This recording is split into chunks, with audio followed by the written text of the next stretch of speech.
Hello and welcome everyone. My name is Yogesh Bodse and today we will discuss Pelton turbine.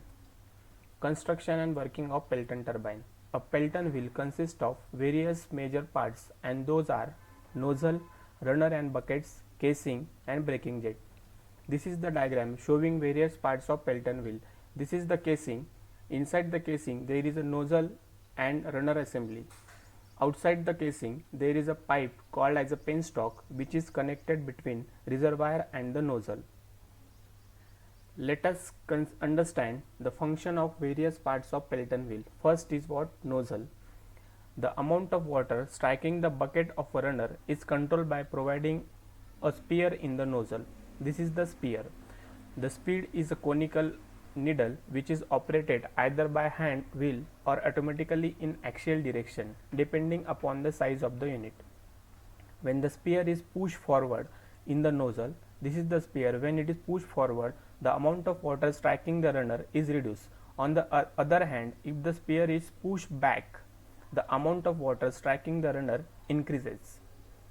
Let us consider runner and buckets. The runner or a blade consists of circular disc on periphery of which several buckets evenly spaced are fixed. The shape of the bucket is of a double hemispherical cup or bowl. Each bucket is divided into two symmetrical parts by dividing wall which is known as a splitter. This is the wall which divides the two parts of the bucket. The jet of the water strikes on the splitter. The splitter divides the jet into two equal parts and the jet comes out at the outer edge of the bucket. The bucket is shaped in such a way that the jet gets deflected through 160 degrees or 170 degrees. The bucket is made up of cast iron, cast steel, bronze or stainless steel depending upon the head at inlet of the turbine. Next part is casing.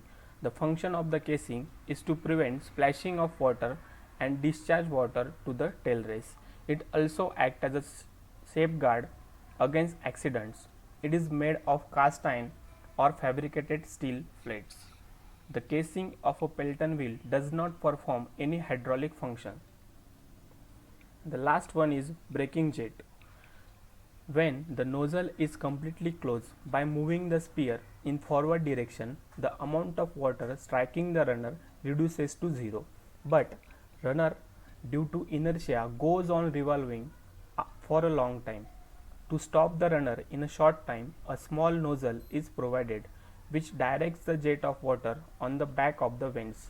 This jet of water is called as the braking jet. Now we are moving towards working principle of Pelton turbine.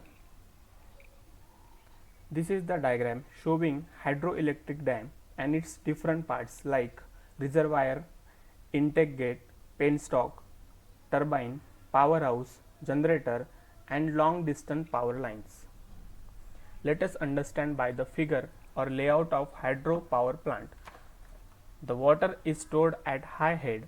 From there it comes through the penstock and reaches the nozzle of the Pelton turbine.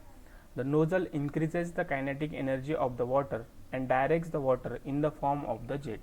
Now the jet of water from the nozzle strikes the bucket or vents of the runner so that the runner rotates at very high speed and quantity of water striking the vents or bucket is controlled by the spear present inside the nozzle.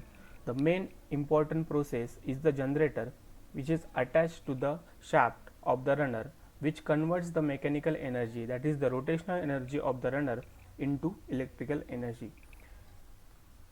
This is all about the Pelton turbine. Please like, subscribe and comment my channel. Thank you.